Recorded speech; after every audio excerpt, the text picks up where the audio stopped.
Welcome to No Magic Bullet podcast series. What's in Your Toolbox is a monthly podcast on mental health. I am your host, Bobby Kay, comedian, mental health advocate, and executive producer of the documentary No Magic Bullet, What's in Your Toolbox, an honest discussion on mental health. I am 70 years young, suffer from Tourette syndrome, and love doing these podcasts that always reminds me to practice what I preach. Hello, everybody. Welcome to episode 5, season 5 of What's in Your Toolbox.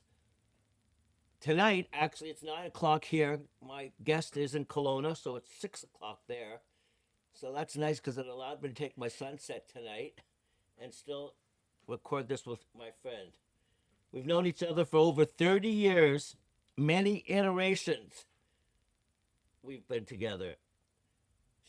He told me that he was from Alaska, born in Alaska, but I knew him when he was in Campbell River. So he's my kind of guy, an outdoor guy, a fishing guy, a hiking guy, a skiing guy.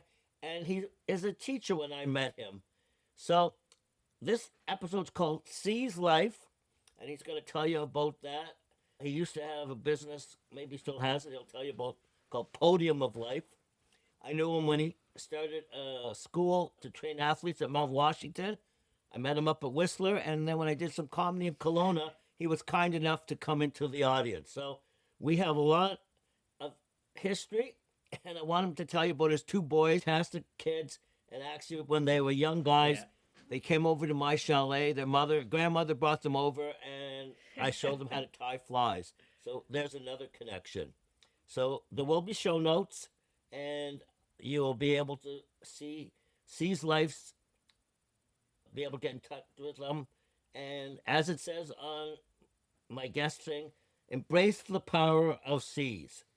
So, without ado, oh, by the way, when you look at his picture on Facebook or Instagram, and those links will be in the show notes too, you'll see the most positive human being alive. I could stop taking my clomazepam and Valium and just drink my guest's energy. So without ado, I want to introduce you to Shane Harley. Thanks for the introduction. Hey, how did I do? After we talk about this, you won't have to take any of the hazepans. You'll be able to choose your thoughts so you can live a life like I do, like other people do. That's why I named my website Seize Life. Okay, let's hope that happens. But in the meantime, I do all my tools, plus I take a little bit of pans. And there's some people that they don't have the chemically or however they're built, they need extra help to manage their emotions. And like my psychiatrist says, it's not hurting you, so until it does, let's continue it on. So Shane Harley. So Bobby, we met each other? 31 years ago. I had just been married to a wonderful woman named Corey Henderson, who turned out to be Corey Harley. And we were going on a boat trip with me, Lloyd, her dad, and then the guy who owned the boat. We went fishing. And right away, we hit it off. We started being sarcastic. You said some really outlandish lines, and I had to laugh. And ever since then, every time we met each other, we're full of laugh and full of joy and happiness. 31 years. That's when we met each other. And like I said in the introduction, we've seen each other since then at celebrations, at ski hills. And like I said, you supported me when I did comedy in Kelowna to raise money for the Canadian. Well, let me give you a little background. Since we met, I was a teacher, and as things progressed, I was also in the ski world, and my kids were skiing all the time. And one day I drove down the mountain, and I said to my principal, I said, geez, I'd like not to drive down the mountain anymore. And he said, why don't you start a school? So I started my own private school at Mount Washington on Vancouver Island, and kids went to school in the morning and we skied in the afternoon. And that was on Mount Washington and Vancouver Island. Oh, Podium of Life. What was the name of the school? I wanted you to get and that's why we named it, because I didn't necessarily set out to put kids on the Olympic podium. I wanted to put them on their own life's podium. That I made the program around helping kids be who they wanted to be. And I would help them focus on their goals, and then I'd hold in a mirror and hold them accountable and saying, well, these are your goals. Your actions need to exemplify those. And prior to your actions comes your thoughts. And so I ran that school for 5 years. And luckily, or not luckily, I've had, notice the jacket, it's from the Olympics. My oldest son, Teal, he's a 2-time Olympian. And Mel Pemble, she's a Paralympian from that program. And Dylan Glennie, she's an Olympian in half pipe from that program. So 3 kids out of 12 who were with me for more than 2 years have gone to the Olympics. That's pretty good. That, I think, yeah. Congratulations. So your formula works. And then I started to think about what I was doing, and I thought, what am I doing different than anybody else? And I'm not telling people what to do. I'm not correcting them. I'm not criticizing them. I'm not saying this is what you need to do better. I'm saying, wow, you're doing that well. You want to continue to do it? Hey, and by the way, what do you really want to do? Is that working for you? And so I led with a lot of questions and put the accountability on them. And then over the years, I could see, how did that really work? And I've only recently decided that it's because I've helped them choose their thoughts. Because thoughts precede your words, thoughts precede your actions, thoughts precede everything. So if you can control your thoughts, you can control everything. And in fact, you can even, with practice, make your emotions different by choosing your thoughts through meditation, but also through a whole bunch of other ways. And so I came up with this coaching.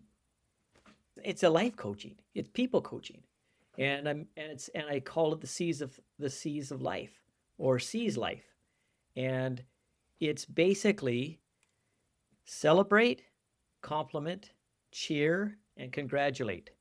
That creates positive cultures. That creates creativity. That allows people to express. That allows people to grow and be who they want to be. Our culture is more influenced by the crippling C's. And the crippling C's are complaining, criticizing, and comparing. So I just outlined the whole program.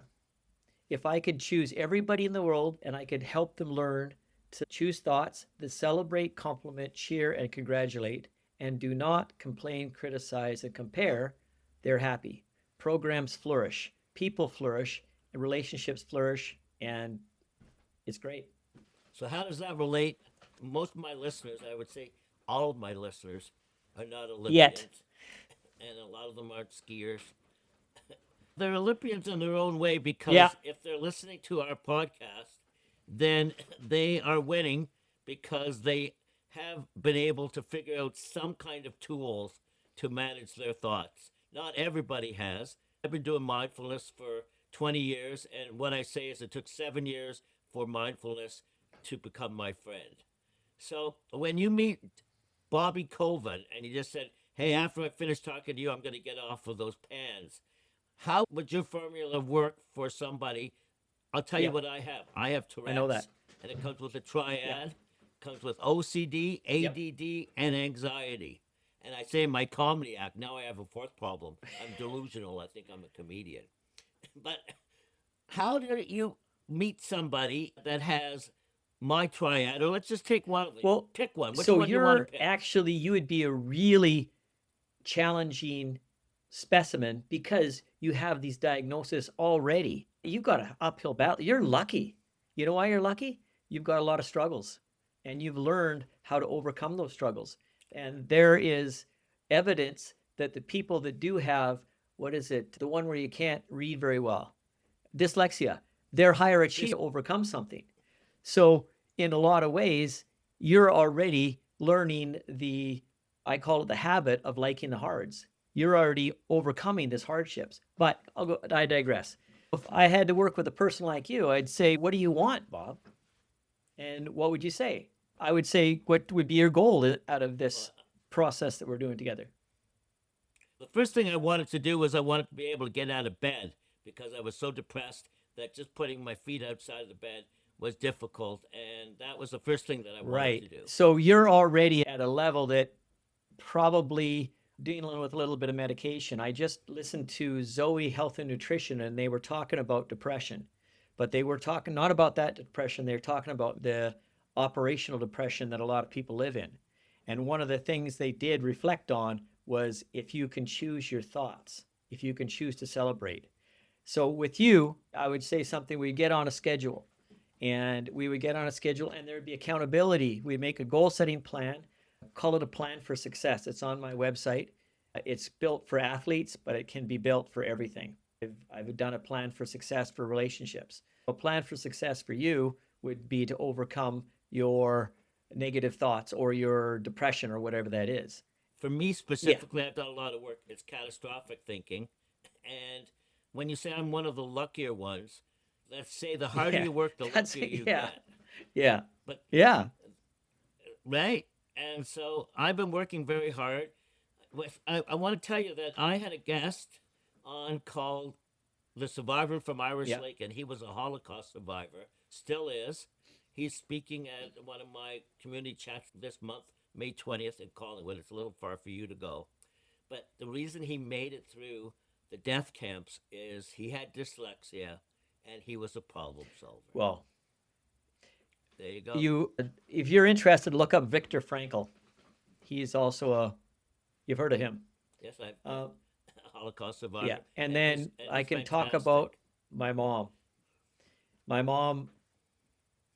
Okay, so let's talk about you and your personal struggles, because you just become a teacher, and it wasn't just that you just didn't want to go down the hill. You wanted to obviously help yourself. Did you help? Well, my mom she battled cancer, and her last 3 years of life was she couldn't get out of bed sometimes. She couldn't dress sometimes. She got shingles. She hated eating. Her physical body was really letting her down. But every day she got up and she goes, what a great world. I love this world. I love my boyfriend. I love my dog. I love my little block that I can walk around. And she just celebrated life, even though her world was tough. So she chose that. And I think people can choose. Sometimes it's harder for others. And sometimes it's natural for people not to even have to choose the positive thoughts, call them. But for the people that it's difficult, they've got to make a plan, and then they've got to do a consistent practice of training your thoughts. And eventually it becomes natural. So as a young person, because I met you when you were... I would have been I think it was about 31, 32. 31. So prior to that, living in Campbell River, did you have any mental health I struggles? never did, but I was the oldest brother of a foster family, and we had 47 different foster kids go through. So I was vicariously living through a whole bunch of different mental health issues from them. And then the struggles with your own life when things go sour. We've all got a story. And in order to get through some of those bad times, you hopefully have some people around you they can turn to, and then hopefully somebody can help you see the light at the end of the tunnel. So I didn't know that about your parents and you and foster kids.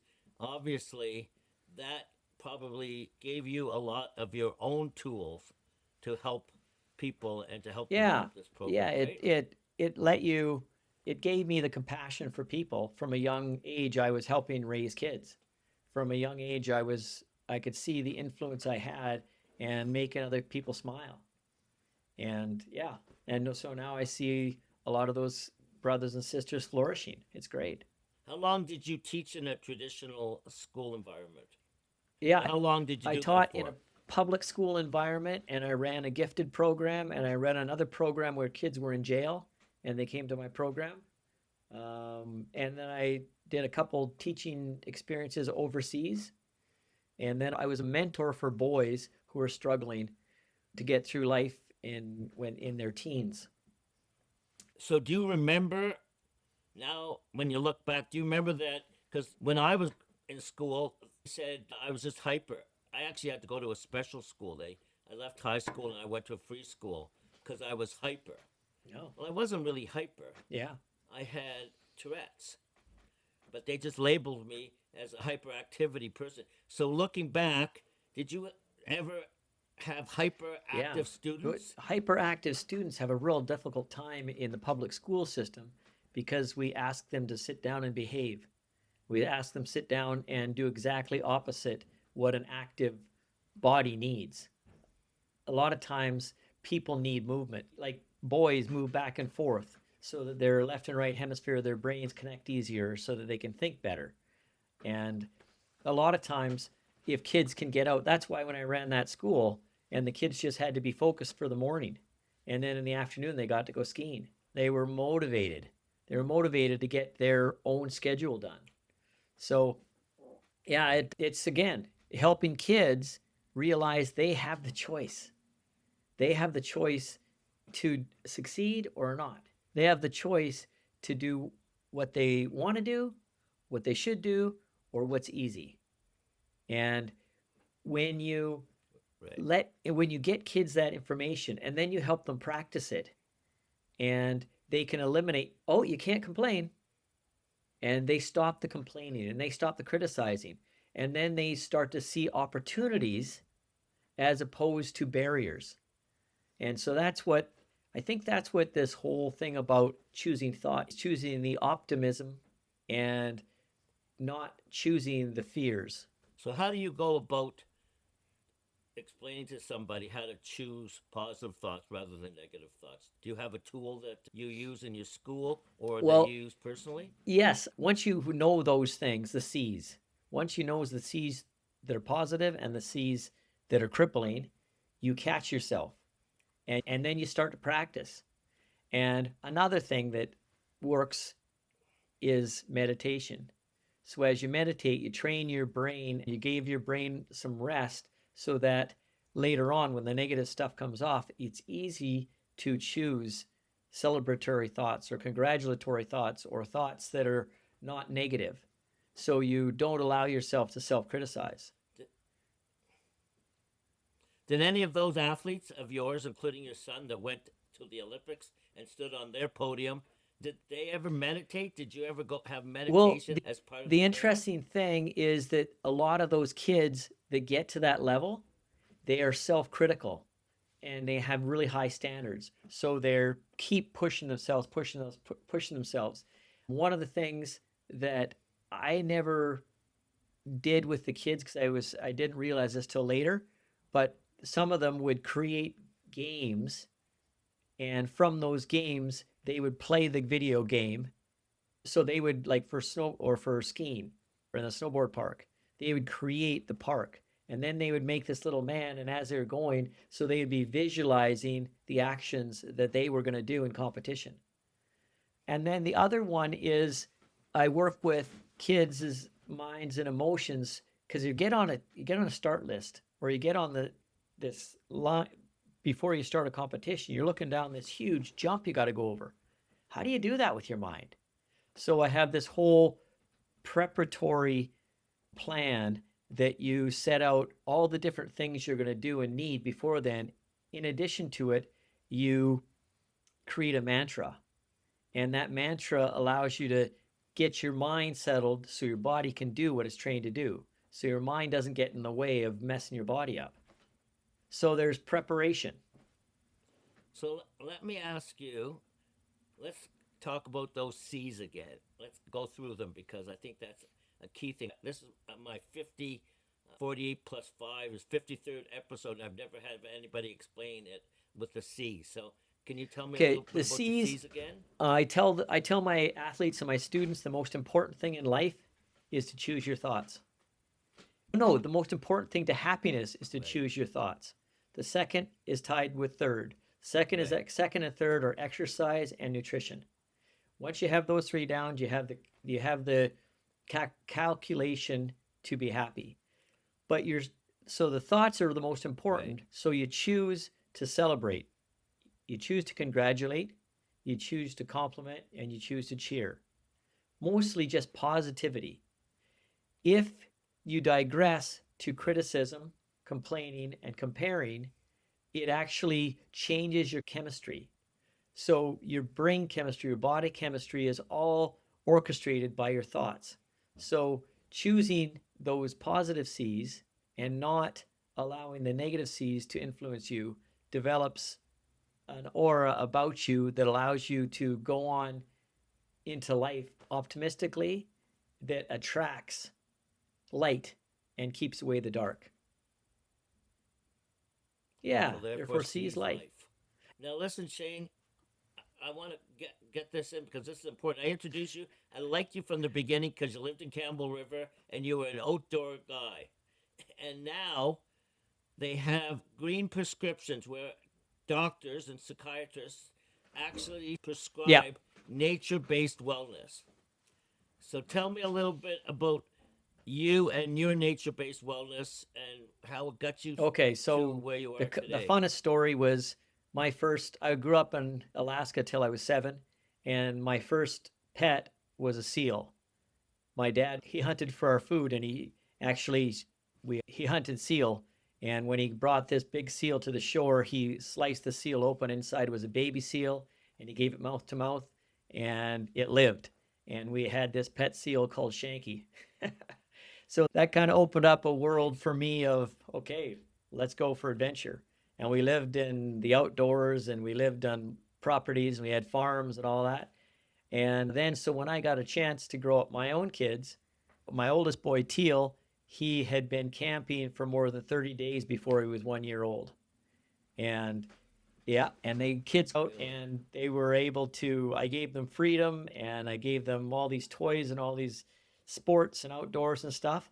And it paid off because Teal is a 4-time World Cup winner, a 2-time Olympian, and he still professionally makes films for Teton Gravity Research. He was just came back from a heli ski trip.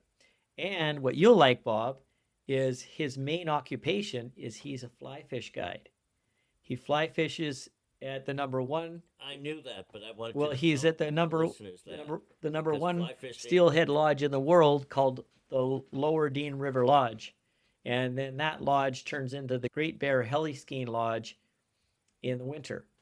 And then my other son is Cole, and Cole is a professional skier. He skis for Solomon, and he also coaches racing in the winter. And in the summer, he's a pilot. So he's now flying in and out of lakes, out of Dease Lake, which is northern British Columbia, and he flies fishermen into lakes and flies them out. So the best thing I've ever done in life is raise my boys because they have the best life. And you've done a fantastic job. And you had how many students I've on the had podium at the Olympics? 3 students that I've worked with for more than 2 years, but I've had 9 different athletes that have done part of my program. And I got to say, that's a lot. That's I think a major accomplishment of yours, aside from getting your children and your students to the Olympics, is that you grew up in a home where more than 40, how 40. many foster children were there? More than 40. And I don't think a lot of our listeners ever were in foster homes. Maybe they were. But that's probably one of the best things that you ever did is you gave 47 people the opportunity to be And on you their know own what? And they podium. are. However, whatever they've chosen in life, they're still smiling. And they're almost all First Nations. And they're just wonderful people. All of them. Okay, listen, Shane, I have a BAS, Bob's Amazing Support Team, and you have a SAS, Shane's Amazing Support Team. Everybody that has challenges, especially mental health challenges, needs a support system. So tell me about your I support have the system. most talented mental, athletic, emotional person in the world. Her name's Shawnee Harle. She's my sister. Check out www.shawneeharle.com. Whenever I have, for the last, I don't know, since 2016, I've been going through some tough times. And Shawnee has just helped me so much with my choice of thoughts. And I don't even know if she would know that she's helping with me with that, but she would help me refocus. She'd help my clarity, and she was wonderful. And the second best is my brother Shannon. I can talk with him anything. Sometimes I'll call him up and I'll say, Shannon, and he'll solve my problem, and it'd be like, oh, thanks. So it's cool to have a brother and sister that are so talented in the emotional strategies or the mental strategies to help your emotions. What does your sister She's do? a Is she professional, she's a mental toughness coach. She helps athletes and I don't know, she's very successful. She's a 2-time Olympian herself. She coached the national basketball team in 2 different Olympics. And she's just able to take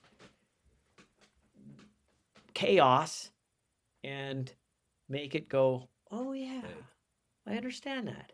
It's not a big deal anymore. So Bob, give her a call yourself sometime. When you're What we'll do is you'll send me the link. Does she have a website? Okay, you'll send me a link and we'll put that in there. But listen, Shane, so your advice for others that don't want to be Olympians but want to be able to control their thoughts. Well, I would say to everybody, try to be conscious of what you're thinking. And if you're thinking crippling C's, complaining, criticizing, comparing, stop it and change those to some celebratory thing.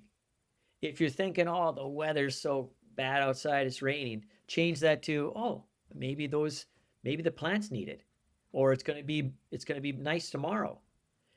To change your thoughts changes your chemistry, changes the world. And we all have that power.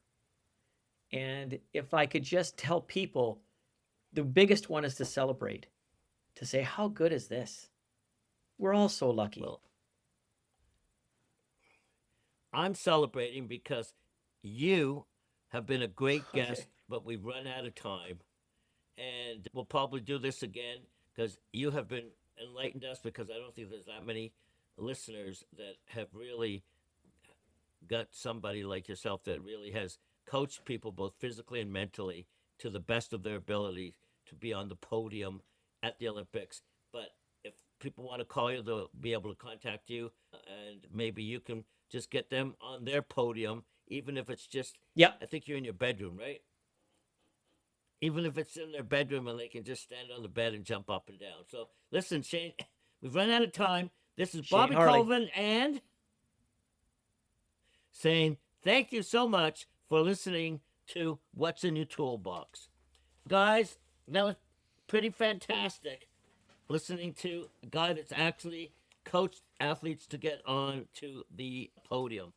So, as I always do in my podcast, I grab something from the newspaper, and in the Globe and Mail in October of 2025, there was something that was called What's the Point of Talking About My Problems? Our ability to verbally communicate our needs and emotional experiences is one of the most powerful tools we have as human beings. Naming our pain does not make us weak, it makes us aware. We communicate from the moment we're born. A newborn's cry can signal hunger, discomfort, or desire for connection. What that need is met, a sense of calm returns. As we grow, we experience a wider range of emotions, including joy, sadness, anger, and love. So that's what Shane has done, and that's what all the guests on my podcast do, is they talk about their tools and they communicate. They're not afraid to talk about mental health struggles, and that's what this is all about. So, in conclusion, you've just heard new tools, and they are the C's that have been the cornerstone of Shane Harley's program for training athletes and for even helping over 40 foster children. So in the show notes, there'll be a connection to C's Life. You'll be able to visit Shane's website.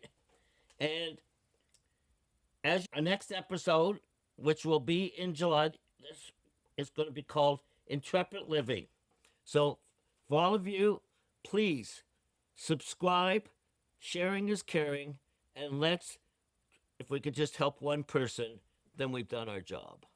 Thank you for listening to No Magic Bullet, What's in Your Toolbox. I am not a doctor, but I have lived experience in dealing with the many challenges of mental health. If you enjoyed this podcast, please subscribe and share with others who will benefit from learning about tools they can use to deal with their own mental health challenges. If we can help just one person, all this effort to bring this podcast to you is worth it.